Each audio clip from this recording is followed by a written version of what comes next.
Pues es contar obviamente con la participación de las ponentes en estos 3 días, pero también obviamente está abierto al público si tienen alguna intervención sobre lo que nosotros vayamos diciendo, o también alguna pregunta en general a cualquiera de los o las ponentes durante estas jornadas. Yo pues como tengo el micrófono me lanzo al agua y quería como hacer una pregunta a Farid un poco en el tintero, y es en este modelo, digamos, de perdón en el que se exige, digamos, una justificación, si no es una justificación, pues uno tiene que arrepentirse. No sé hasta qué punto estamos extrapolando la experiencia interpersonal del perdón, no sé, relaciones de pareja o un estreno con alguien en la calle, por ejemplo, que era el profesor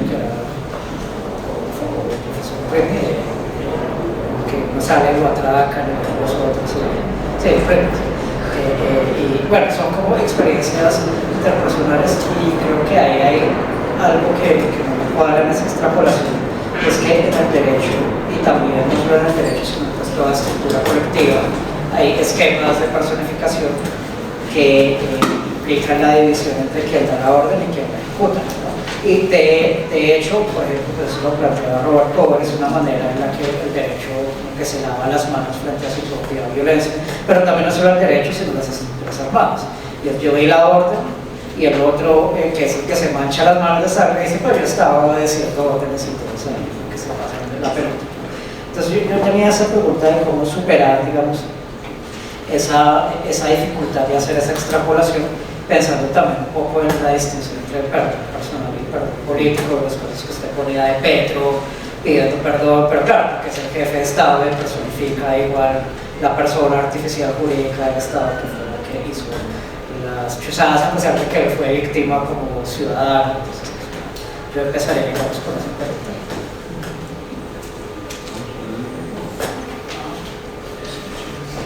Sí, no, muchas gracias por la pregunta.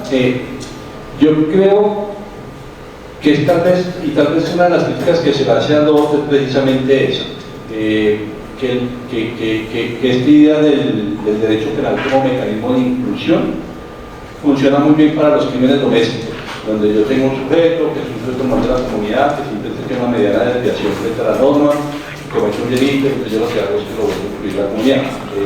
Pero no tiene una respuesta muy clara cuando se trata de un sujeto que precisamente niega la existencia de la comunidad porque quiere acabar con la comunidad. En casos como los que les sí, hay una respuesta de bastante creo que lo cogió él. Pero más allá de eso, yo creo que el tema del perdón es un tema interpersonal, y precisamente por eso el perdón político es tan problemático, porque el perdón político rompe esa necesaria relación entre el victimario y la víctima. Todos los mecanismos de justicia restaurativa surgen a partir de pequeños delitos. O sea, la justicia restaurativa surge a partir de pequeñas conductas donde el Estado dice, pues esto yo no voy a tratar, yo me ocupo de los casos importantes. Pero poco a poco se ha entendido que la justicia restaurativa puede ser el modelo del sistema penal. Y creo, tal vez una de las cosas interesantes de modelos como el de la JEP es que cuando uno dice, mire, es que si usted no aplica la pena de prisión, esta gente va a volver a cometer delitos, usted tiene a la gente de las FARC, la gente de los paramilitares, la gente de la fuerza pública que cometió delitos, que están en un sistema de justicia restaurativa y no vuelven a cometer delitos. Y ya no, para mí los demonios, claro, son eso, pero la mayor parte no ha vuelto a cometer delitos. Es decir, es un sistema que en términos de garantía de no repetición, en términos de prevención del delito, es bastante efectivo, incluso más que el otro. Entonces, en esos términos, lo que uno diría es, pues esto es una cuestión de perdón interpersonal, el perdón siempre es interpersonal, y por tanto ahí es donde uno tiene que aterrizar, porque el perdón político diluye las diferencias. Es como una cuestión y aprovecho una cuestión, que hay por ahí una pregunta sobre la víctima gris del victimario que se convierte de la víctima que convierte en victimario. Ahí la cuestión del perdón es también problemática, porque por ejemplo, el niño que es reclutado luego se convierte en adulto, guerrillero, paramilitar. Esta víctima gris, esta persona que es víctima y victimario, la cuestión del proceso es más problemática, porque también reclama perdón, pero también ha cometido actos. Ahí la cuestión es el perdón como es interpersonal, porque es que yo le tengo que pedir perdón a mis víctimas como victimario, y tengo que reclamar perdón de mi victimario cuando yo fui víctima. Rodrigo, ¿quién habla?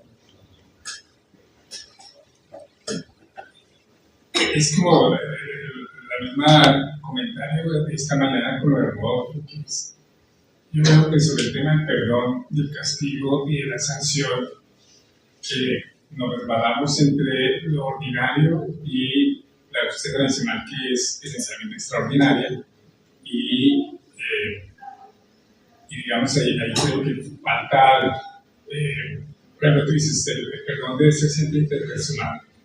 ¿Cómo hacer eso con crímenes de sistema? O sea, ¿qué perdón va a pedir Timochenko? Tiene que ser un perdón político. O sea, porque no puede, primero él no fue personal en la mayoría de los secuestros, pero fue responsable de la política de secuestro. Entonces, eso que tiene mucho sentido en la justicia restaurativa ordinaria, no tiene tanto sentido en la justicia de sistema, que es lo propio de los casos de justicia transicional. Entonces, es como ahí, a ver, la verdad es que no me acuerdo cuál era su argumento, pero era muy brillante, la intervención que hizo Iván Orozco en la Corte Constitucional sobre la función de la pena en justicia transicional, él decía, es que no es parecida a ninguna de las justicias ordinarias. Creo que usaba un poquito, pero él sí decía, ¿cómo se llama? Él usaba algo parecido, pero decía, es que esa es decir, es la función de reintegración del delincuente político en la sociedad. Esa debe ser la función.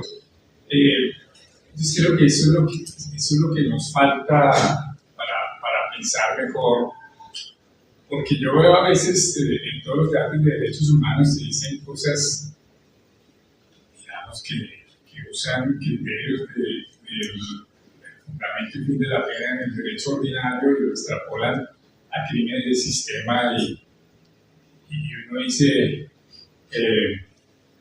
pues Eichmann en Argentina era un ciudadano corriente que no iba a volver a matar a nadie, no va a ser responsable de nada, o sea, decir que es que vamos a evitar la reincidencia, la mayoría de los responsables de crímenes del sistema salen del sistema y ya no hacen nada. Entonces, creo que ahí tenemos algo que nos falta y que eso dificulta mucho pensar el castigo, el perdón, la sanción en procesos de justicia transicional.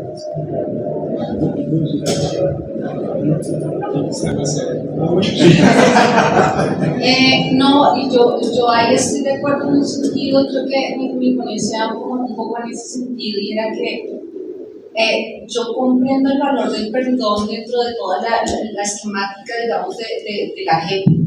De hecho, hay un libro que es sobre justicia restaurativa y afirma que en los experimentos, digamos, que han hecho o en las revisiones, digamos que el 80% al menos se siente como descartado y tiene como una tendencia a perdonar genuinamente, ¿no? El enfrentamiento funciona, digamos, y tiene un valor, pero pues evidentemente eso es en esos casos en donde te robaron la billetera, sí, pero en estos casos creo que es mucho más complejo y también uno debería preguntarse, y creo que esa es una de las preguntas más importantes de mi ponencia, es hasta qué punto es legítima la institucionalización del perdón, porque estamos hablando de un aspecto puramente moral, individual, interpersonal, y aquí se está tomando desde otra perspectiva. Yo sí recuerdo mucho la crítica que hace de los discursos, por ejemplo, de Mandela, de Clinton, pidiendo perdón, digamos, a títulos que no les corresponden porque en algunos casos ni siquiera sean parte de eso, y incluso se cuestiona la idea del poder el poder que tiene el soberano a veces de dar absolución cuando en realidad la absolución es una figura desde todo punto de vista problemática, ¿no? Yo entiendo que la JEP no opera bajo la absolución, pero de todas maneras sí nos queda como esa duda de si esta figura, digamos, del perdón puede ser usada institucionalmente. Y por eso yo sí me adhiero a la pregunta que hace aquí el profesor, y es, en algún sentido, yo creo que el problema no es incluso que se utilice el perdón o que el perdón acabe siendo parte de la institución, sino que parece que hay un salto de una cosa a otra de ese plano individual ese plano colectivo que acaba siendo cuestionable y problemática. Creo que por eso la pregunta esta mañana de Juan Pablo a Rodrigo, que le decía como que preguntabas que ya que si estos tipos de mecanismos no acaban ejerciendo una presión innecesaria sobre la víctima perdonal. No vamos a poner la última.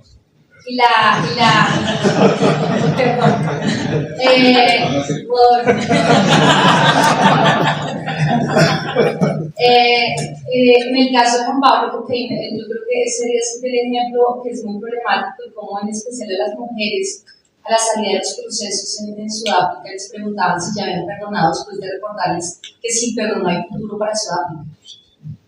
Y eso es supremamente problemático, ¿no? Acá evidentemente creo que hay una reducción de ese tipo de esquemáticas, menos mal, y sin embargo sigue existiendo el mismo problema si ese mismo mecanismo no puede llegar a presionar innecesariamente a las víctimas a perdonar. Entonces yo sí siento que hay como que es algo muy interesante de pensar tal vez o si hay un tránsito o no, o si en efecto el hecho de que se esté cambiando el paradigma de la justicia tradicional ha implicado también tal vez mover un poco las líneas o desdibujar las líneas entre un plano y otro, entre el ámbito político y moral y la justicia, como hacer su pantalla.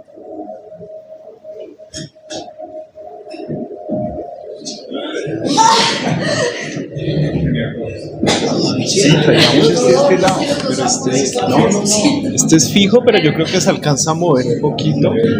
Eso. Es como lo más. Pero revisa la izquierda.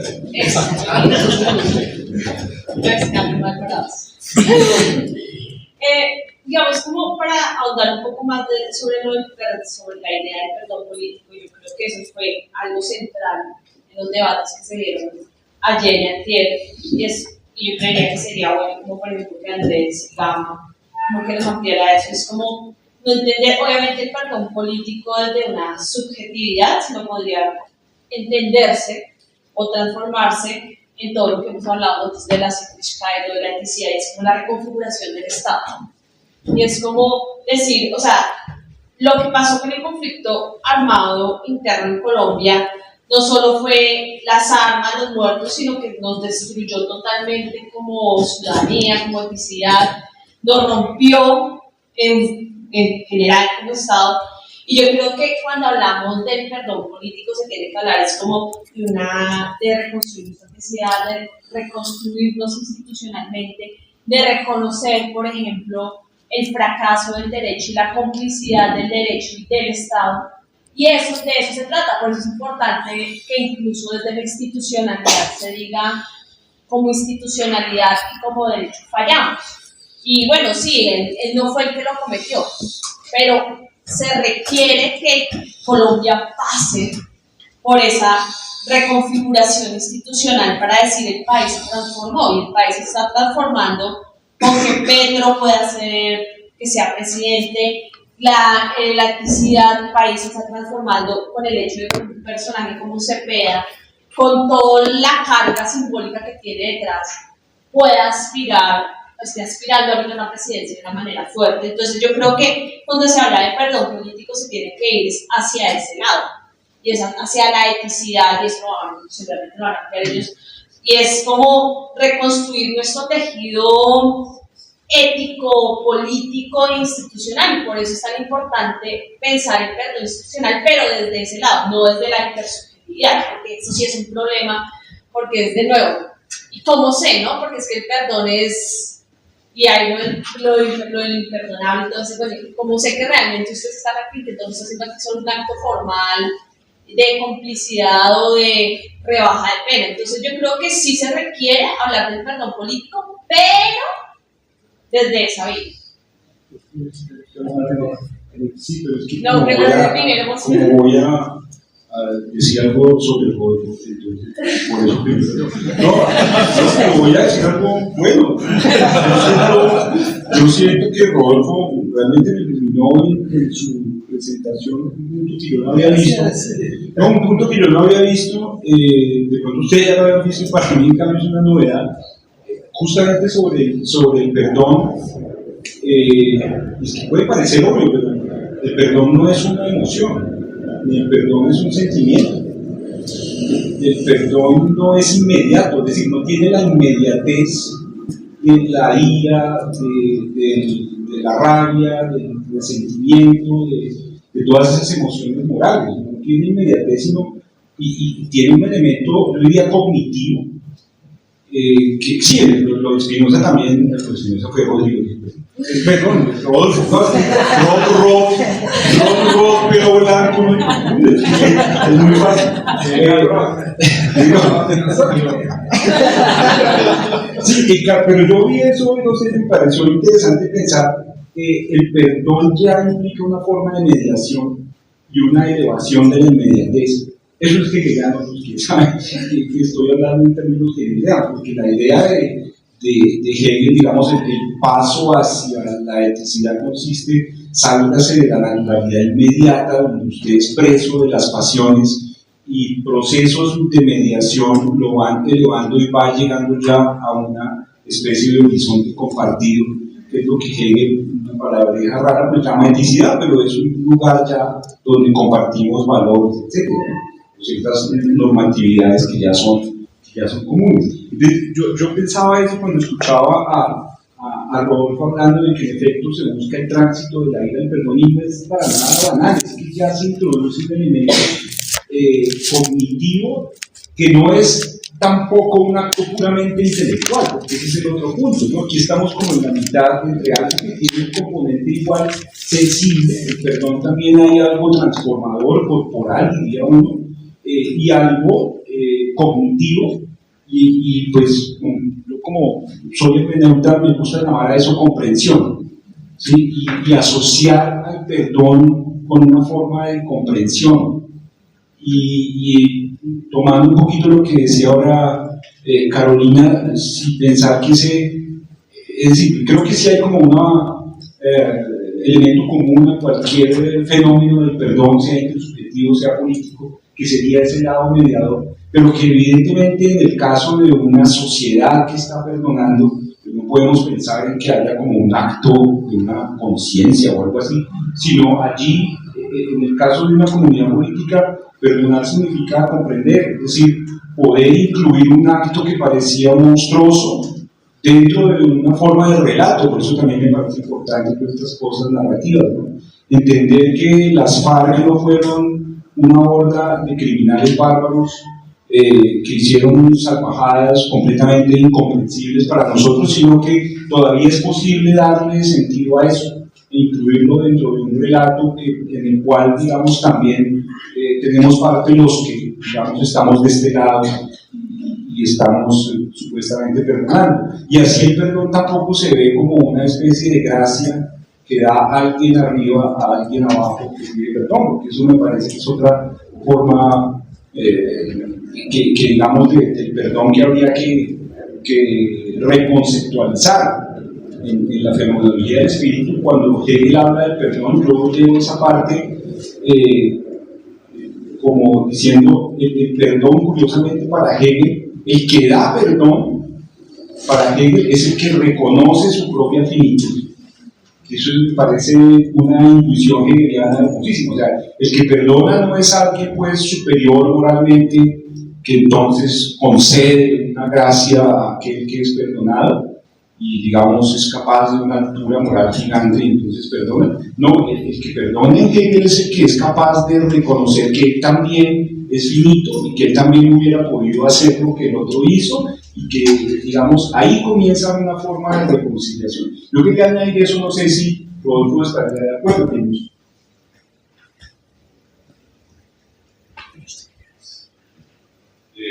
Bueno, aprovechando que el último interveniente fue el profesor Gama, que faltaría un rato para responder, quería retomar un poco lo que fue la primera ponencia del simposio de la mano de la profesora Simón. Ella distinguía que había dos tipos de dinámicas entre la ley y la hermenéutica. La primera puede distinguirse como la filosofía hermenéutica puede asistir a la ley, y la segunda, donde la ley soporta o fundamenta, no estoy muy seguro, la filosofía hermenéutica. Ella durante su ponencia se ocupa de la segunda y da como conclusión de que la hermenéutica jurídica de Gadamer cae en el pluricentrismo del derecho alemán. Es decir, que las concepciones en las que está arraigada dicha hermenéutica son muchas de ellas incluso intraducibles para otros idiomas como el inglés. Entonces, cuando ese mismo día más tarde el profesor Gama presenta su ponencia y pone como fundamento de la justicia transicional una ontología hermenéutica y hace como la distinción y habla de que la justicia transicional no es tanto un régimen excepcional, sino la forma en cómo se explicita un proceso histórico en el que realmente opera la justicia ordinariamente. Tenía yo la duda porque Gadamer, cuando introduce la hermenéutica jurídica, es una forma que él dice, es la forma de devolver a la hermenéutica histórica el alcance de sus problemas. Es la forma en que la vieja unidad del problema hermenéutico que ocupa también al teólogo, al jurista y al filólogo, hacen que se dé ese problema hermenéutico que en el fondo es la relación entre la interpretación y la aplicación, lo que lleva a la tesis principal de Gadamer, de que toda comprensión es una interpretación y que toda interpretación es una aplicación. Quería preguntarle a usted si después de haber estado en la ponencia de la profesora Simón, ¿cree que haya alguna manera en que esa teoría o esa perspectiva que usted tiene de la ontología hermenéutica, con la eficiencia de la hermenéutica jurídica por ser pluricentrista, debería reformularse o repensarse a partir de ahí? Esa sería como la pregunta. Non, mais parce qu'en fait, la question s'adresse à moi. Oui, je comprends. Tu peux reprendre si tu... Si, la question est si. pour toi. Et après, mais alors, c'est de l'autre côté. Ah. Ouais. Yo creo que, digamos, este diálogo tiene que tomarse, digamos, muy cuidadosamente para no confundir lo que estamos hablando, pero sí es muy complementario. Y entonces yo diría lo siguiente, y es, en el proceso transicional tal y como se está llevando a cabo en la jurisdicción, el perdón no es un elemento exigible para que lleve a buen éxito la imposición de una sanción propia. Es que alguien puede, digamos, recibir beneficios así la víctima no quiera perdonar. Ahora bien, el tema con el perdón va por otro lado, y es que parecería que es un indicador de la actitud de la víctima frente a algo que sí es exigible y que si no se hace, tiene consecuencias jurídicas para el ofensor, y es aportar verdad de lo sucedido, ¿no? Y reconocer la responsabilidad de lo sucedido. Eso sí es exigible, y si no se hace, tiene consecuencias jurídicas. Entonces, el perdón puede desencadenarse después de escuchar la verdad, pero es un acto interno, personal de la víctima que puede darse o no darse, ¿cierto? Pero no es una exigencia para el beneficio. Ahora, el ideal es que ese aporte de verdad tenga una función sanadora para la víctima, porque precisamente la verdad sería lo que sustituye, digamos, la sed de venganza, la sed de que haya una retribución, ¿no? Y es que esa verdad finalmente calma la ansiedad que la víctima ha tenido a través del tiempo de no saber qué fue lo que pasó, dónde están sus seres queridos, etcétera, etcétera. Entonces, eso sería lo primero, y es que el perdón no juega el papel central, pero sí es un indicador de si la víctima aceptó la verdad, ¿no? Suministrada por el ofensor. Ahora, que el perdón es algo mucho más elaborado que los sentimientos, estoy totalmente de acuerdo con eso, ¿no? Y aquí el tema de la comprensión es importante, ¿por qué? Porque el perdón parecería que es más importante que se lo otorgue el ofensor a sí mismo, no tanto a que la víctima le otorgue ese perdón, sino que el ofensor llegue a ese nivel de conciencia que le permite entender el mal que ha hecho, que es tan importante, digamos, en la confesión cristiana, el acto de la contrición, pero también la conciencia digamos, del daño infligido por la conducta cometida. Y esa conciencia sí se logra a través de una comprensión de que uno ya no está presa de las pasiones, en donde uno es paciente y solo las sufre, sino uno ya logra entender las causas de esas pasiones y por lo mismo reconducir su vida como filosofía y es realmente tener actos de contrición legítimos, no fingidos, no con manuales, vertidos, sino que realmente el proceso de posibilitar darse cuenta del daño que instauró, ¿cierto? Y ahí entonces el perdón es perdonarse a sí mismo y recuperar como una capacidad de tener simpatía con la víctima, o compasión con la víctima en el sentido griego de compatos, de compartir el patos de la víctima con. Entonces, y ahí pues conecta con el tema de la reconciliación, y esa base de la pregunta empírica. Después de todos estos procesos, si uno hace una encuesta con las víctimas que tomaron parte en todo el trámite y hicieron las audiencias, ¿cuál va a ser el nivel de satisfacción de esas víctimas cuando se sabe que pues, la reparación material, digamos, pecuniaria no existe y que se tienen que conformar con esa vivencia que les llevó pues, a un paso más allá en su experiencia? ¿No? Yo quiero decir algo que usted me preguntó. Sí, para responder a la pregunta de Juan Pablo, lo que pasa es que pues, 3 de los conferencistas, los 3 de hoy no estuvieron el miércoles, no es por echarlos al agua ni someterlos al escarnio público, pero... Yo estoy perdonando. Y a nosotros perdonar.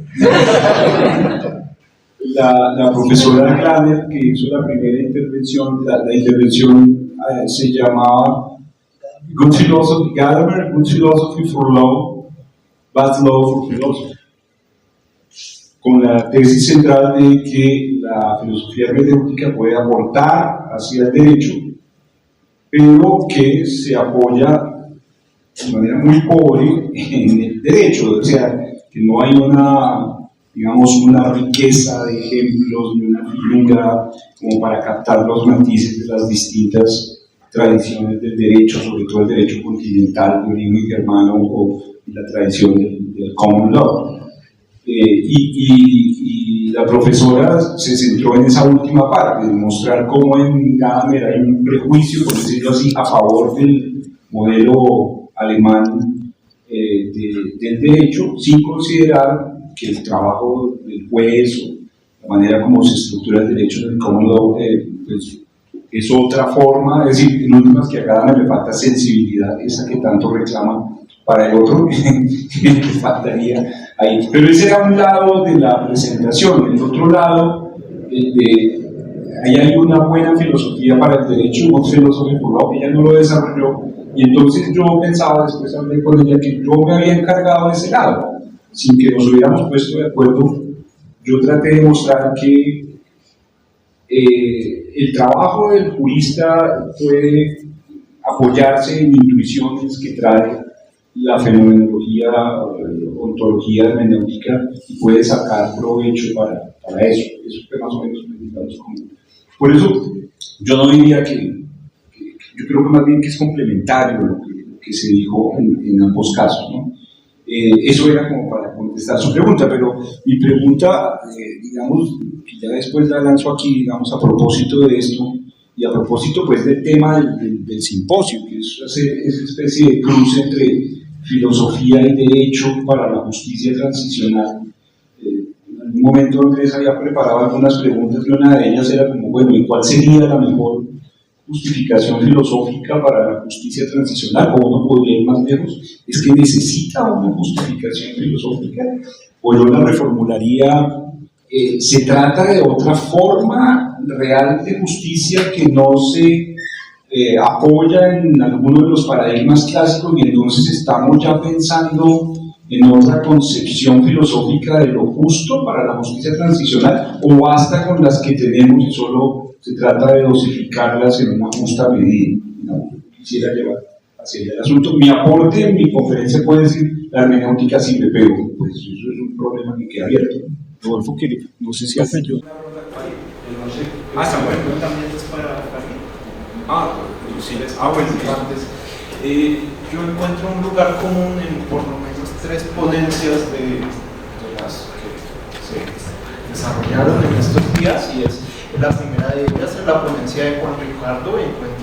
Encuentro una caracterización del perdón institucional cuando habla específicamente de la revictimización que se da en el perdón, cuando usted pone la figura de las flores, que las flores resultan revictimizantes porque traen el recuerdo del cuerpo pandeado, ¿no es así?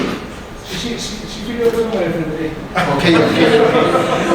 El segundo de ellos es, ya como lo nombró la profesora Claudia, cuando se le pide perdón a la víctima de violencia sexual en África, y hay un periodista esperándola afuera y diciéndole que el perdón, bueno, sí, dándole este sermón sobre el perdón. El tercero de ellos es para el profesor Farid, y es el tipo de discurso que usted retrató que daban los comandantes de la FARC, por ejemplo, Ingrid Betancourt. En tal caso, lo que es valioso aquí es ver que hay otro tipo de perdón que usted también retrata cuando habla del paramilitar en el norte de Santander, que se ve impedido de hablar luego de considerar todos los actos que tiene. Y fíjese que las 3 caracterizaciones que se dieron antes son pertenecientes a la JEP, y esta, que parece un tipo de perdón diferente, un tipo de perdón individual, también sucedió en el marco de la JEP. Entonces, sobre eso quiero decir que el Estado parece intrometerse en un tipo de actividad mental que en el caso que usted retrata, en el segundo caso, es individual. En ese sentido, yo me gustaría formular la pregunta a los 3 participantes del proceso de la JEP, si es este el tipo de mecanismo que se prioriza en el momento de desarrollar este tipo de nociones de paz, y si acaso en la JEP, como también recuerdo un comentario en las ponencias de ayer, en últimas, esta intromisión del Estado en tipos de procesos mentales individuales, como el perdón en el caso del comandante paramilitar en el norte de Santander, por lo menos parece una noción cercana. Recuerdo muy bien un comentario de Hobbes que se hizo el día de ayer, va por ese lado, diría. ¿Y cuál es la vía institucional para amplificar el segundo tipo de perdón cuando se retrata en el caso del líder paramilitar, y no un perdón revictimizante y un perdón que cumple otro carácter, quizá el carácter de la institucionalidad, que parece también un perdón que está muy presente en este proceso de la JEP? Una cosita es que yo aprovecho este momento para presentarles a Samuel Benavides, que se ha encargado de la traducción de todas las ponencias, o sea, conoce todo mejor que cualquiera de nosotros, nos ha leído a todos los que pasamos texto, tradujo al inglés para la profesora Glaner, tradujo al español el texto de la profesora Glaner, y se gana un libro, ¿cierto? Lo digo evidentemente. Con la condición que lo traduzca. No, yo ya entiendo a los escribanos medievales. No entiendo por qué se equivocaban tanto. Yo creo que hay varias cosas que han surgido en esta conversación, y creo que hay una idea equivocada de que los procesos de justicia transicional promueven el perdón. O sea, yo no creo que los procesos de justicia transicional promuevan el perdón, promueven la reconciliación, cualquier cosa que eso signifique. Ya qué significa reconciliación es otra historia. Pero la pregunta también, escuchando a Rodrigo y escuchando a Carolina, es ¿cuál es el espacio del perdón?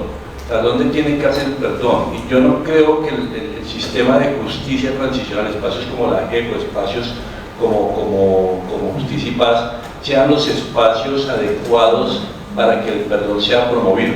Se dan las peticiones de perdón, pero no es el fin del sistema. El sistema, y eso pues es todo sistema de justicia, el sistema pasa por una serie de hitos procesales que tienen que ser cumplidos y a partir de eso saca consecuencias. Entonces, se empieza el proceso, se investiga, se le hace una serie de cargos al compareciente, se le dice usted reconoce esto o no, el compareciente reconoce. Que lo haga sinceramente o no es problema del aparato de justicia. O sea, el aparato tampoco promueve la sinceridad del reconocimiento, lo que promueve es que hay un acto de reconocimiento. Luego viene todo el proceso donde se dicta una sanción y que la persona ejecute con gusto la sanción tampoco es un problema del sistema. O sea, que la persona diga, hombre, yo voy a cambiar a partir de ahora mismo. No, pero sí es algo que se produce como una consecuencia colateral al proceso. Entonces, en el proceso de la JEP sí se han dado actos de petición de perdón. Los comparecientes se han pedido perdón y estos perdones no son perdones sistemáticos, y por eso yo estaría en contra de lo que dice Rodrigo, porque no se trata simplemente de un perdón por el crimen del sistema. Yo sé que es complicado que, por ejemplo, Timochenko pida perdón por alguna víctima que ni siquiera conoce, pero el espacio sí promueve que la víctima conozca por lo menos al comandante que dio la orden y que el comandante que dio la orden le pida perdón. Le diga, miren, mis actos, que son actos muy lejanos de lo que le pasó a usted, son actos que tienen consecuencias reales para su vida. Porque es esa conexión la que nos permite a nosotros atribuir la responsabilidad a estos señores.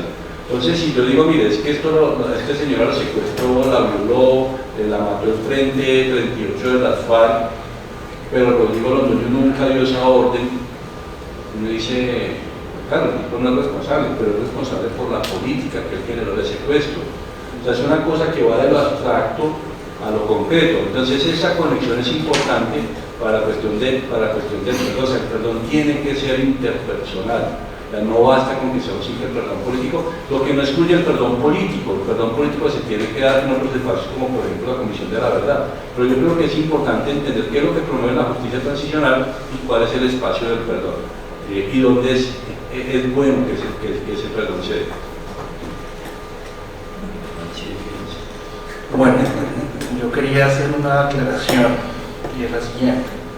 Yo en mi ponencia traté de hacer un mapa de cuáles son los asuntos cotidianos que pueden pasar en una aplicación, un modelo transicional, que requieren una reflexión filosófica.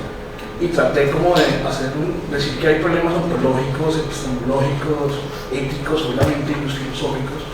Y había un punto que usted menciona que es el punto que tiene que ver con la estética. Y yo lo que mencionaba era, en una audiencia de reconocimiento de la verdad, o del victimario le pide perdón a la víctima, a veces en el ritual que hay para dignificar a la víctima, y entonces ahí nos preguntamos de la dignidad, son muchas cosas, Aristóteles, Pico de la Mirándula, Kant, ¿cierto? Pero digamos que esos aspectos simbólicos que acompañan, digamos, el ambiente, como las flores, el retrato, ciertas cosas, pues tienen una dimensión estética que concede dignidad al evento.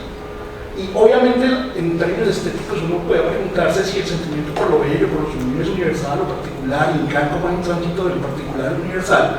Y la pregunta es, como el gusto a veces es un problema, ¿cierto? Sin que me vuelva empirista, como lo que sea.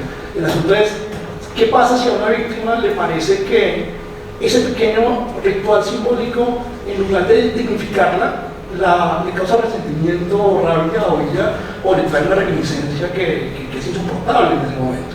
Entonces, era simplemente mostrar que hay una dimensión estética en ese ritual de pedir perdón y dignidad, que de todas maneras no puede ser del desagrado particular de alguien, por un estado anímico particular. Eso era una cosa. Y la otra cosa era la pregunta pues la academia es muy crítica con la paz, ¿cierto? Y cuando buscamos fundamentos, pues terminamos juzgando los modelos. Y hay que hacerlo. Pero pues yo me preguntaba en el fondo hasta qué punto hay una mejora social y hay una mejora en la sociedad. Y yo trataba de ser un poco optimista. Yo de pronto caigo en pensar que este es el mejor de los mundos posibles y soy un cándido tropical. Pero yo creo que el hecho de que nos sentemos a pensar críticamente hay una paz que antes no había, que nos hace mejores como una idea regulativa. Y yo ponía el ejemplo de Sócrates, ¿no? Sócrates pregunta todos los días qué es la virtud, nunca la definen, siempre sabotea al otro, pero todos los días van a preguntarse qué es la virtud. Yo creo que preguntarse todos los días por cuál es la paz que estamos construyendo nos hace una mejor sociedad de alguna manera. Y yo era optimista también. ¿Alguien más? Rodolfo tenía también.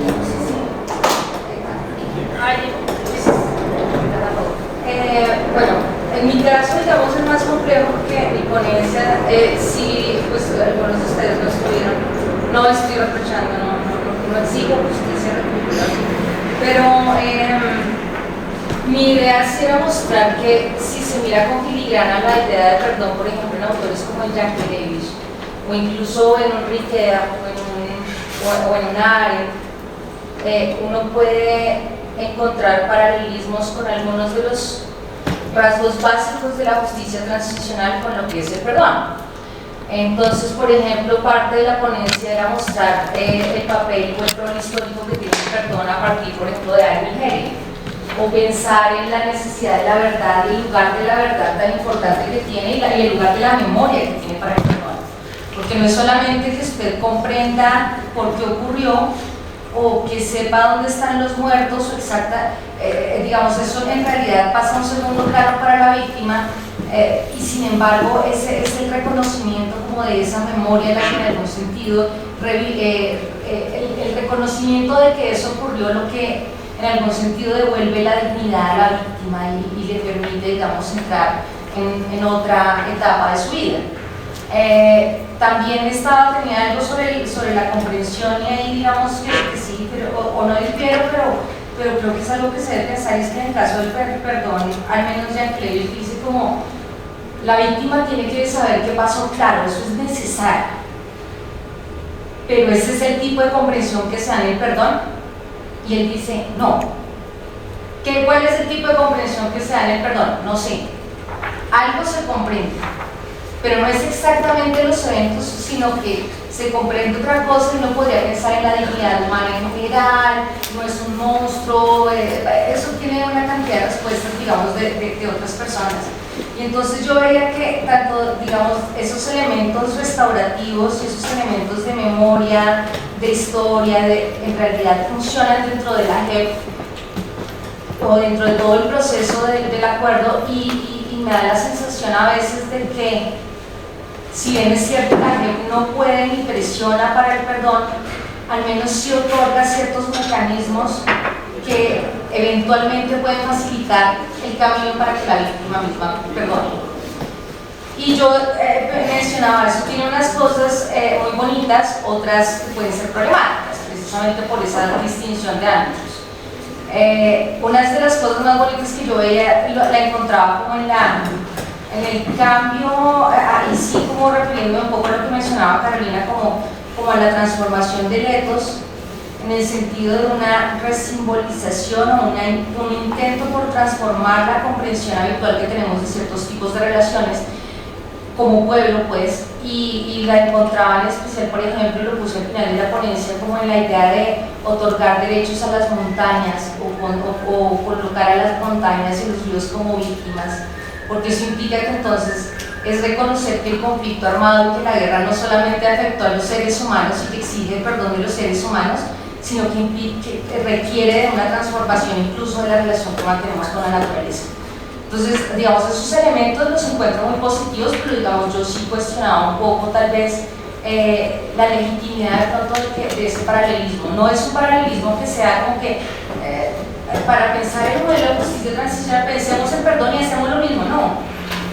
Pero coincidencialmente funciona con un paralelismo similar, e incluso el modelo del diálogo, por ejemplo.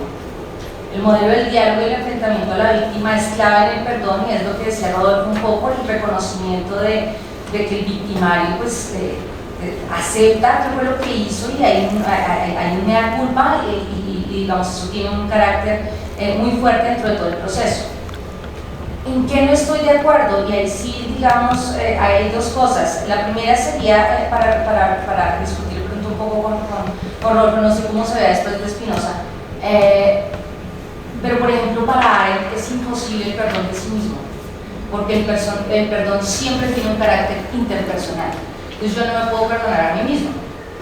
Y la segunda cosa que tal vez quería preguntarle a Farid tenía que ver con, hay una, en algún momento dijiste como que yo no perdonaba a quien hizo el acto, sino a la persona que se transformaba.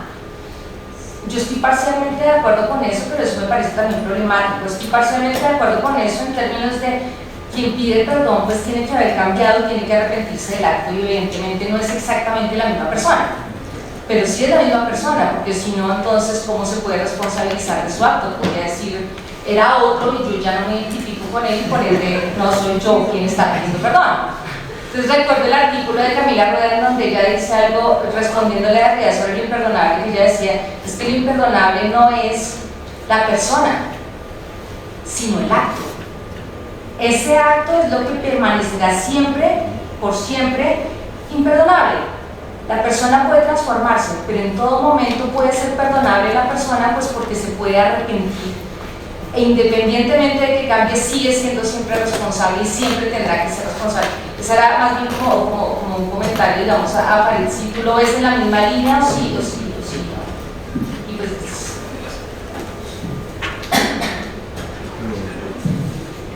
pues yo quisiera abrir un poquito la excepción para referirme a la ponencia de Rodrigo, que me pareció muy, digamos, que abre reflexiones filosóficas que habría que ahondar, sobre todo en lo intergeneracional que me interesa. Entonces no puedo dejar de responder cortamente me interesa mucho esto de que el perdón no puede dirigirse con respecto a uno mismo. Me parece un muy buen argumento en contra de hablar de perdón en el sentido que lo dije. Habrá que revisar el punto.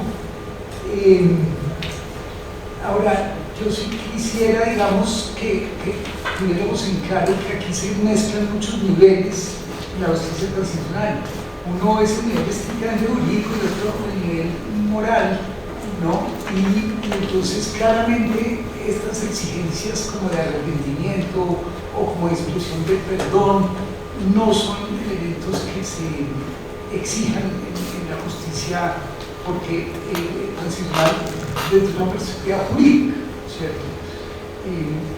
Afloran, como muy bien lo dijo Farid, como una consecuencia colateral, digamos, del proceso jurídico.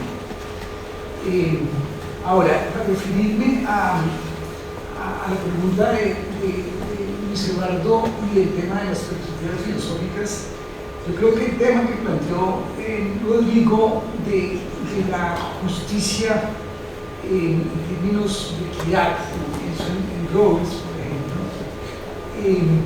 con estas exigencias de los deontologistas versus los que aceptan un cierto consecuencialismo y esas tensiones que muy bien relató Rodrigo entre hacedores de la paz y hacedores de justicia.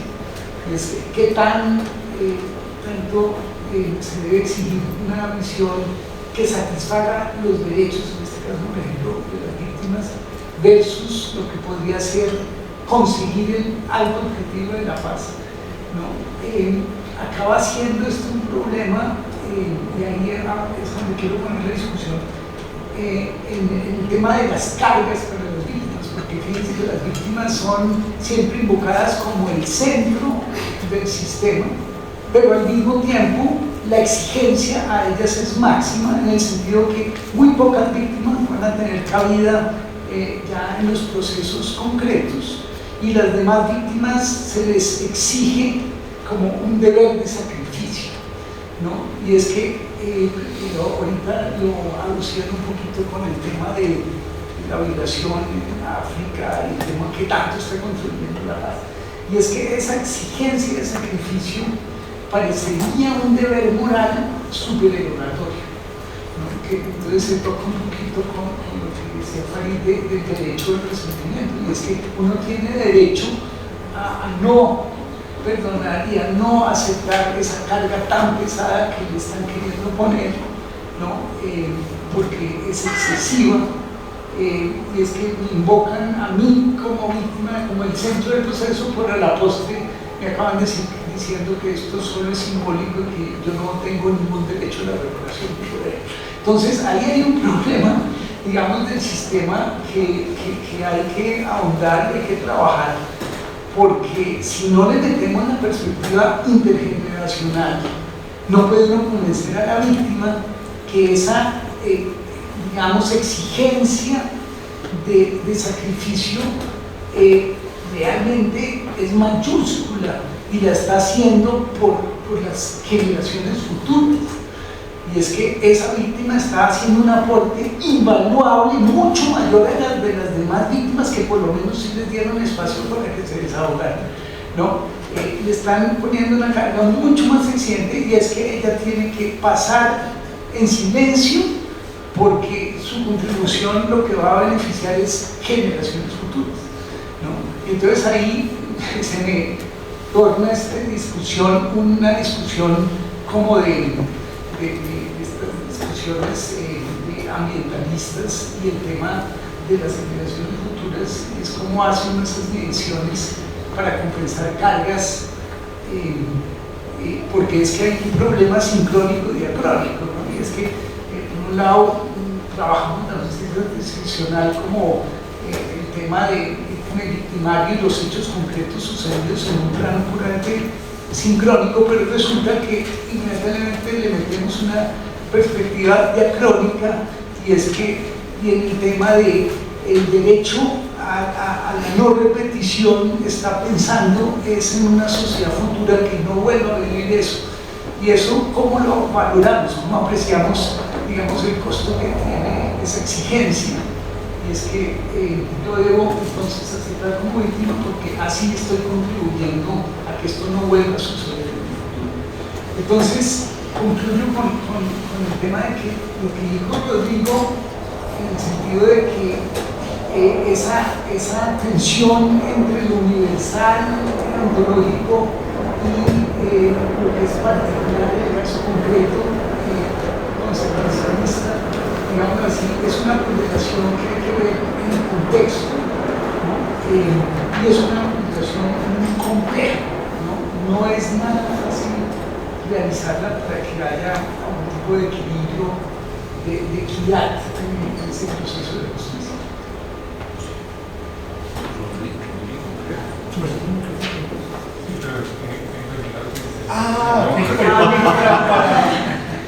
Bien, pues.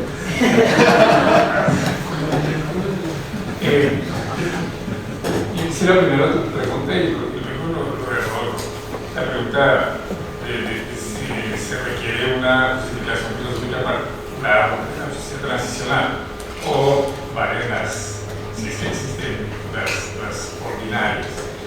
Y yo creo que mi respuesta es claro que sí, porque es que las condiciones de justicia en contextos transicionales son muy distintas de las condiciones de justicia de momentos ordinarios. Entonces, para mí eso es como una de las tragedias a nivel del derecho y a nivel filosófico, que sería trasladar cosas que tienen sentido en una sociedad bien ordenada, con victimizaciones relativamente poco frecuentes, entonces en donde,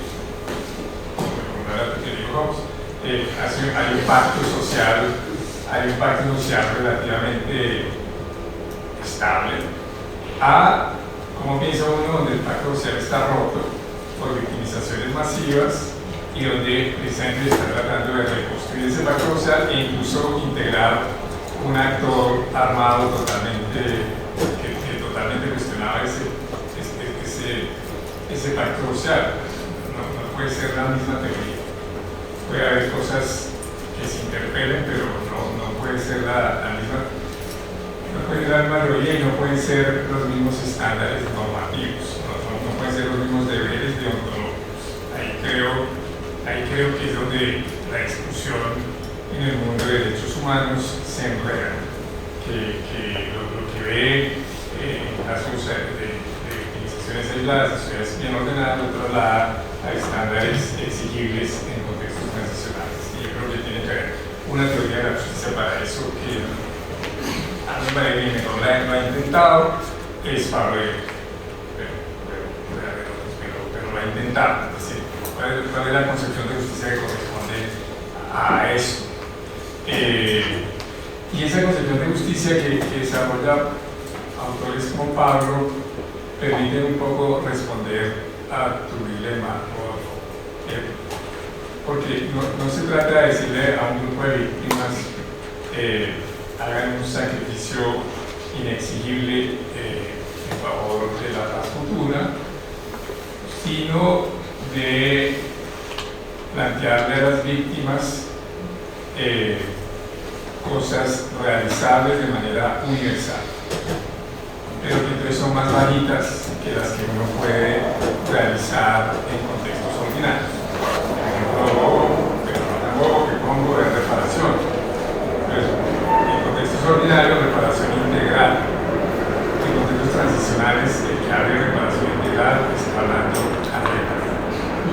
Eso es imposible, inexigible y es inmanejable, incluso genera contradicciones entre las víctimas. Entonces, Pablo Gray tiene esta metáfora, este experimento mental. Entonces hay un atentado terrorista y dos personas pierden la mano, pero uno era pianista. Reparación integral, el pianista recibe millones de dólares, el otro, que es un campesino, recibe salario mínimo. Eso en justicia aislada, ordinaria, tiene todo el sentido del mundo. El derecho al due procesante, a arreglar. En contextos transicionales, eso es un desastre. Se pone a pelear a las víctimas entre ellas, entonces uno dice, todos igual, reparación tarifada para todos. Y entonces salta un grupo de derechos humanos, no, reparación integral. Dice, hombre, usted está trasladando lo que es una visión de justicia de casos aislados, ordinarios, a contextos tradicionales. Y yo sí creo que requiere un concepto de justicia, porque Pablo uno ofrece esa visión holística de tratar de trabajar en todo para restituir la dignidad a todas las víctimas y, por ejemplo, reconstruir algo que en contexto ordinario aparentemente no se necesitaría, que es, por ejemplo, esa idea de confianza cívica. O sea, las activaciones masivas rompen la confianza cívica, la confianza entre los ciudadanos, entre ellos y los ciudadanos con las instituciones. Eso no iría en un caso ordinario de alguien que mató a otro. Pues no, la gente confía razonablemente en las autoridades, en sociedades bien ordenadas. Entonces, eso me parece que es clave. Y entonces, ¿cuál es lo mismo le diría uno en justicia penal? No vamos a juzgar a todos. Entonces, lo que vamos a tratar es que juzgar a los máximos responsables para que eso refleje la victimización masiva, y eso es lo que es razonable de hacer, y eso es lo único que se ha hecho en el mundo. El que exija más está exigiendo cosas que no se han hecho en ninguna parte del mundo y que no tienen sentido. Entonces, esto es lo que le podemos ofrecer, no le podemos ofrecer más. El que ofrezca más está ofreciendo una promesa real, y ahí se está jugando con las víctimas. Yo me acuerdo que tuve ese debate con Gustavo Gallón cuando le decía la selección. ¿Cómo le va a decir a una víctima que su caso no va a ser judicializado? Y yo digo, ¿usted cómo le va a decir a las víctimas que todos los casos van a ser judicializados y van a empezar a salir por la puerta de atrás los que no? Digamos, a judicializar lo más grave. Lo otro quiere decir que las estamos hablando, no, nosotros vamos a encontrar otros mecanismos. ¿Cuáles son los mecanismos realistas, posibles, comisión de la verdad? Entonces, sí es una concepción particular de justicia la que tiene que desarrollarse para contextos transicionales, que puede inspirarse en cosas que se hacen en justicia ordinaria, pero que es una situación excepcional, particular, de reconstrucción del impacto social, de esfuerzo por el reconstrucción del impacto social. Y creo que ahí la exigencia trágica que planteas no existiría. Lo que pasa es que son atrocidades irreparables y todo será insatisfactorio. Yo lo que trata es de hacer lo menos insatisfactorio posible. Esa es la dificultad del tema.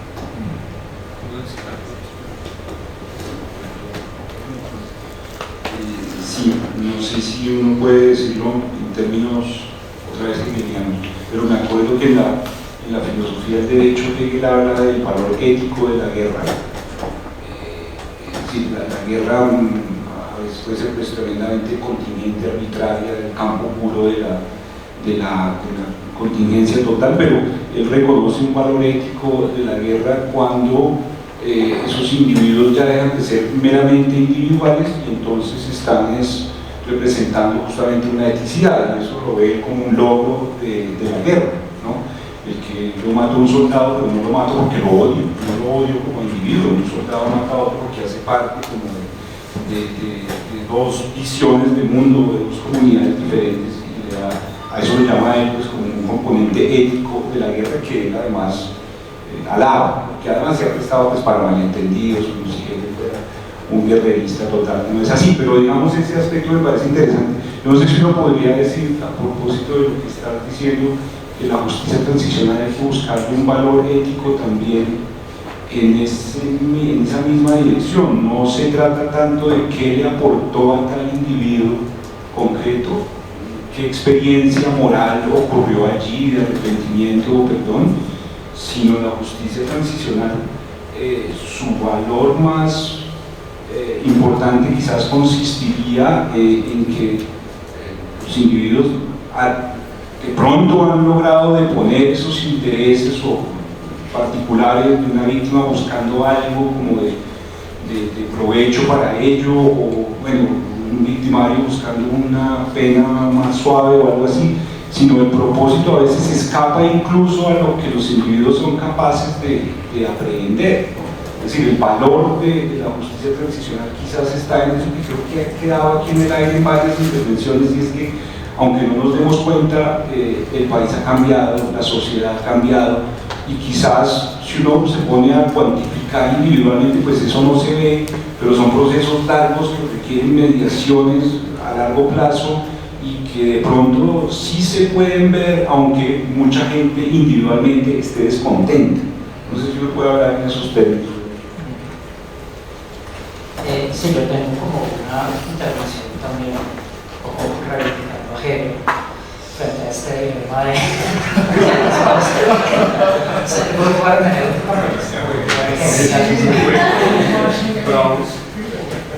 no, frente al dilema, digamos, entre deontología y consecuencialismo. Creo que Hegel puede dar luces no para, digamos, hacer esas soluciones baratas que mencionaba, digamos, de Hilma Feijóo, sino para entender como el dilema en su verdadera dimensión.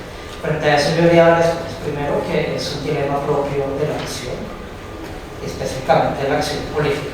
En esa medida, obviamente, la justicia transicional cabe ahí porque pues, es una política pública, al fin y al cabo. Entonces, entra ahí, no sé, otros que no son Hegel, que son Max Weber, ética de la convicción, ética de la responsabilidad, también reconocen como ese carácter trágico, desgarrador de la acción específicamente política. Pero lo que plantea Hegel, y aquí me remito al análisis que hace del alma bella en la fenomenología del espíritu, el alma bella es como, digamos, el que tú tratabas de Human Rights Watch, el defensor de derechos humanos, cuyo lema es fiat justitia imperial mundus, ¿no? Que sea la justicia de que se acaba de ir, no importa, ¿no? ¿Sí? Y lo que Hegel dice, y en esa medida pues lo dirige también a Kant, hay una discusión hasta que punto es justa esa lectura de Kant, pero lo que plantea Hegel es que el individuo que solo sigue principios abstractos y preocuparse por las consecuencias, solo busca la autocontemplación moral, no transformar el mundo. ¿Sí? Y él le da la vuelta y la reversa porque ese es el individuo más egoísta de todos. Es como puede el mundo acabarse, pero él se mira al espejo y dice, no, qué bueno soy. ¿Sí? Ese veo principios, no me ensucié las manos, no hice nada. Sí, y claro, eso al final es una forma pues, de egoísmo que en principio parece que el que defiende los principios absolutos es no, me preocupo por los demás y tal, pero que le da la vuelta de forma muy interesante diciendo porque estás preocupado por tú como mirarte al espejo y decir oh, qué bueno soy, tan chévere que soy yo, tan elevado moralmente, tan hombre de principios que soy yo, y claro, me interesa como una transformación efectiva del mundo. Y yo creo que ahí el aporte de Hegel es que claro, forma parte del concepto del principio del ser exigible. Entonces, y ahí está la reconciliación, que para uno poder, digamos, tomar principios, esos principios tienen que ser realizados, si no, no es un principio. ¿Sí? Porque, claro, si yo tengo un principio que no se puede exigir, pues deja de ser exigible y pierde con su esencia conceptual. ¿Sí? Y esto querría decir que no hay principios, sino que esos principios tienen siempre que pensarse en relación con contextos específicos, pero también que esa relación con el contexto específico, que es también algo que si no se va a dar su ponencia, es parte del propio principio, y por eso el principio se piensa en desarrollo histórico, algo que se va actualizando a la medida de las experiencias. Entonces creo que ahí digamos que podría ser como un aporte de un tipo de fundamento filosófico. Es decir, no, pues hay principios, pero son principios abiertos que su propia definición exige que sean contextualizados. Entonces, claro, son, digamos, para decirlo en términos lógicos universales que tienen que particularizarse en una situación específica, y claro, aquí entra lo que tú decías de la correlación de fuerzas, por ejemplo. Es Argentina, que la dictadura sale por la puerta de atrás, por la guerra, otra cosa es Colombia, otra cosa es España incluso. Entonces sí, ahí está eso, como que si algo podría aportar una perspectiva filosófica es pensar en el carácter del principio como principio de introducir el principio, un carácter dinámico, histórico, de desarrollo, de aprendizaje, algo que es abierto, como unos principios, digamos, inmutables que están escritos en el cielo. Porque claro, esos son irrealizables, inaplicables, sino que se van enriqueciendo a través de experiencias concretas y de desarrollo histórico. Y así también es el derecho, es la revolución, o sea, la derecho más específica del espíritu pues ya no es derecho de España, es un derecho de aprendizaje histórico. Creo que podría aportar en ese sentido, no para disolver el dilema, sino para introducir incluso esa tensión estructural como parte de los principios.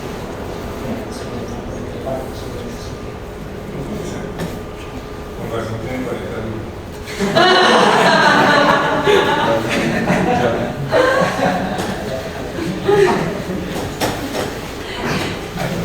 No, acá.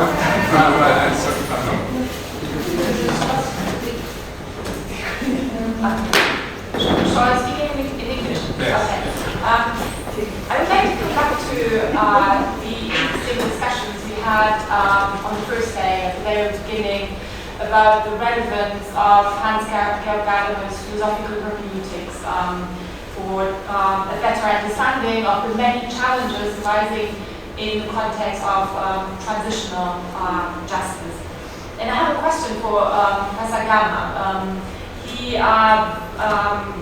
highlighted in his presentation that actually philosophical hermeneutics can assist us in many ways to gain a better understanding of these problems of interpretation in transnational justice. Now, when I read Gadamer, I have the impression that this theory was basically developed is grounded on the idea of dialogue and was developed in a more peaceful environment in mind.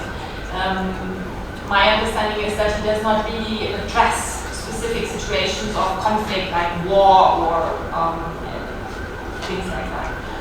And it would be interesting to hear more about the way in which Gadamer's idea of the fusion of horizons, which is a key concept actually in philosophical hermeneutics, how does that apply in the context of a conflictual environment such as transitional justice? So for example, how can the horizon of the victim meet or fusion with the horizon of the perpetrator? When it's actually, as we have seen in the many presentations, where it's already so difficult to pardon certain violent acts. I know that Professor Gadamer already mentioned the way in which the fusion of horizon can be applied to transitional justice, but it would be really interesting to come back to this and explain this again in more detail. And related to that, there's another key idea developed in Truth and Method by Gadamer, which is fact that every understanding takes place in a given language. And he writes that language is the universal medium of understanding. Now I'm wondering to what extent do actually the perpetrators and the victims speak the same language? Of course they speak Spanish, but more in the wider sense. Are there not important translation issues arising in the wider sense? For example, crimes against humanities will be probably understood very differently from one person to another, depending whether it's a judge or the perpetrator or the victim. So I don't know if Professor Gamma can also think about the way in which the idea of language as a universal medium of understanding can apply in this context. Thank you. Yo hablo en español y ¿quieres traducir? Porque yo me enrollo en inglés o traduzco en francés, si ustedes prefieren. Sí, porque ahora sí en español.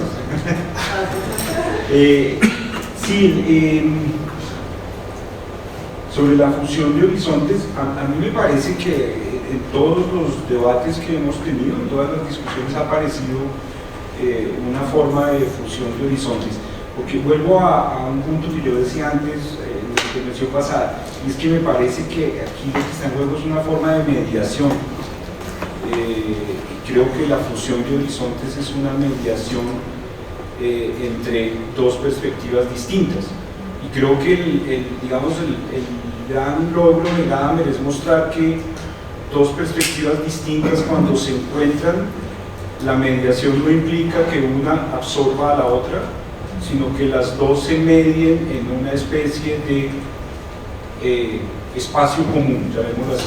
Por eso me interesaba lo del perdón, que es capaz de hacerme abandonar mi perspectiva singular y colocarme en una posición donde yo no sé si abrace al otro, pero por lo menos lo comprendo. Je dis que la fusion de l'horizon pour moi, c'est surtout une façon de médiation.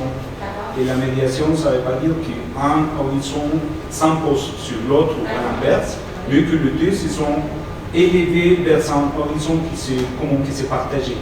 Comme les pardons, j'abandonne ma perspective individuelle et moi je suis capable maintenant de voir l'autre dans une situation qui c'est à peu près la même mienne.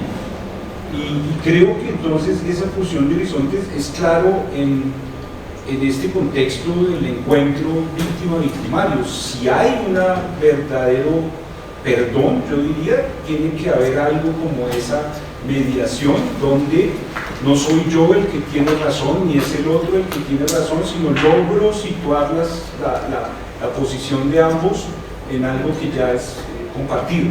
Je ne sais pas si tu as compris.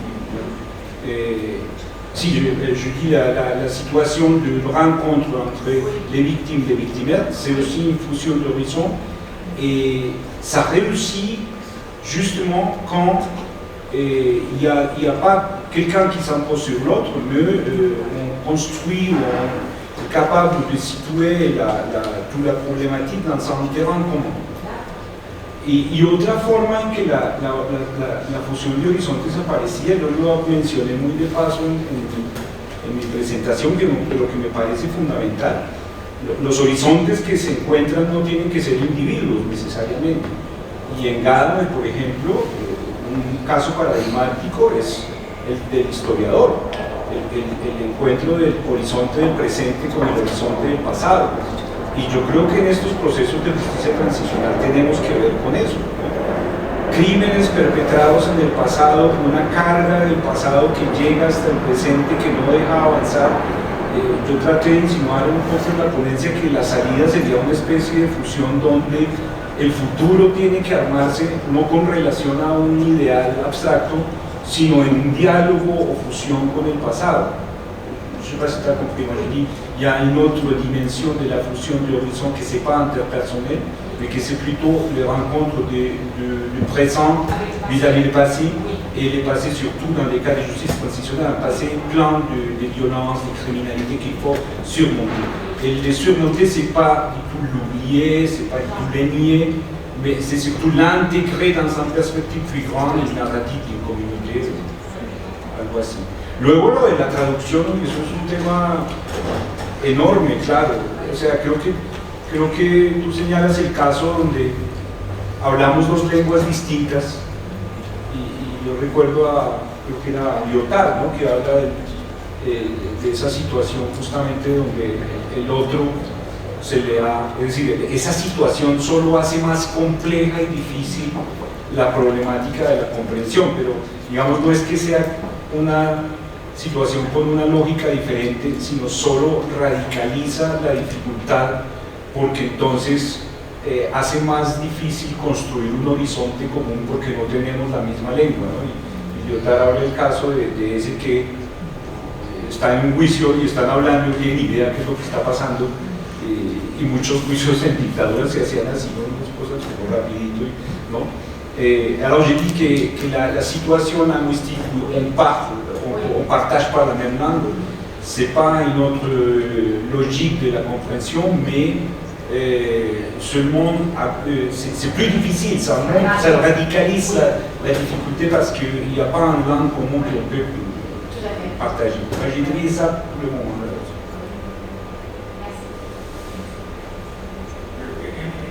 No solo lo de la lengua común, es la dificultad que tuvo las FARC para el cargo de esclavitud. El cargo de esclavitud.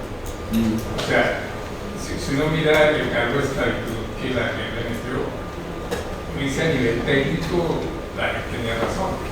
Digamos, si uno tiene a unas personas privadas de la libertad y las obliga, o sea, a hacer una carretera, trabajo forzado, y eso es en términos de derecho penal internacional esclavitud. Pero cuando las FARC es hora de decirle, pues nos están acusando de ser esclavistas, o sea, de casi tráfico transatlántico de esclavos, nos van a meter eso, entonces es como ese desfase entre la carga jurídica y la carga emocional. Y al revés, cuando la JEP llamó el primer caso de privaciones arbitrarias de la vida y toma de rehenes, la derecha le cayó durísimo. Es que no quieren llamar eso secuestro. Cuando el secuestro no es una categoría del derecho internacional y es mucho más grave privación arbitraria y toma de rehenes que secuestro.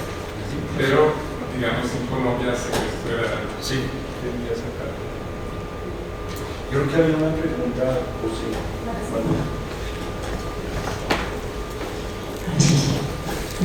Tengo que decir, yo no asistí el miércoles, el jueves y el viernes. Solo esta mañana. Solo ahora. Pero tuve una espía filosófica que me contó de qué hablaron, aparte de que estaba muy entusiasmada con lo que se dijo filosófica. Y yo le pregunté de lo que no habla. Y entonces lo que quiero decir apunta a justificar algo que se puede decir, o dos perspectivas que me parece que son válidas para aproximarse a este tema. Y tiene que ver en parte con algo que según entiendo mi segundo programa planteó, y es la idea de aproximarse a la justicia transicional desde una perspectiva no moderna que se sale de la modernidad de acuerdo con ciertos criterios que tú expusiste en Gada. Yo me refiero a otras dos aproximaciones que se salen de las perspectivas modernas, clásicas modernas, y por una parte es la perspectiva de las emociones, de las cuales pues se ha hablado aquí. Rodolfo mencionó varias emociones, el compañero también, entiendo que tú hablaste de perdón y de emociones, y Rodrigo habló de carga de emociones, pero no se habló de las emociones como tematización de las emociones, ni como desde el sentir, no como desde el pensar, sino desde el sentir. Tú hablaste de estética y hablaste del juicio, del gusto,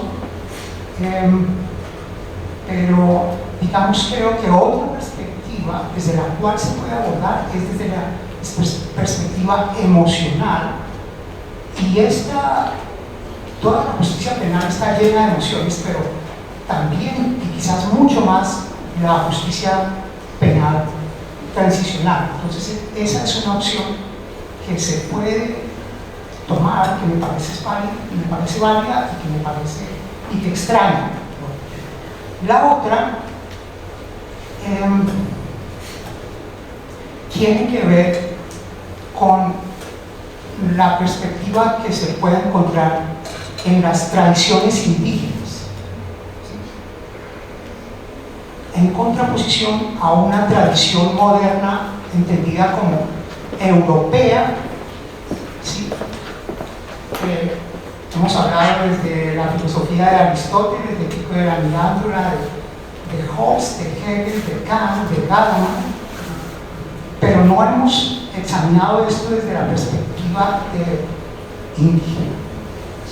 Y, por ejemplo, en la tradición de los Wayuu, es perfectamente lógico lo que se le ha criticado a la justicia transicional, y es el énfasis en la reparación, la centralidad de la víctima y no la centralidad del castigo.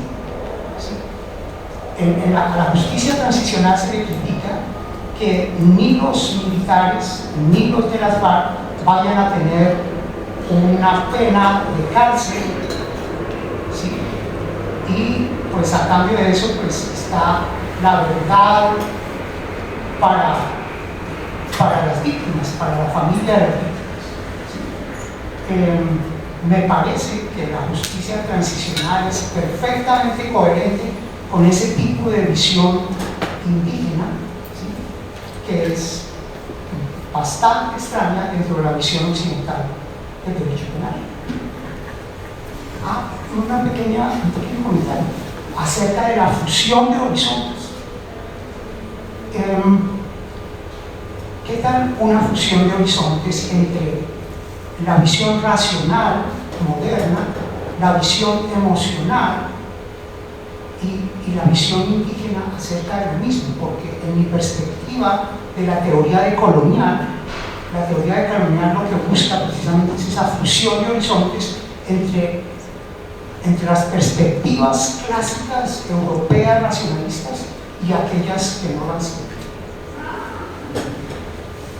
No sé si alguien quisiera decir algo, que yo solo quiera contar algo pequeñito, y es que cuando uno lee como la historia y la evolución de la justicia transicional, creo que sí, que conoce más ya esa historia, me podrían decir, pero creo que muchas veces sí se reconoce que digamos, el redescubrimiento de prácticas ancestrales de tramitación de conflictos está en juego en el desarrollo, se intervino mucho en el desarrollo de la justicia transicional, y me parece que incluso la JEP hace ejercicios y es muy abierto a este tipo de aproximaciones, ¿no? No sé si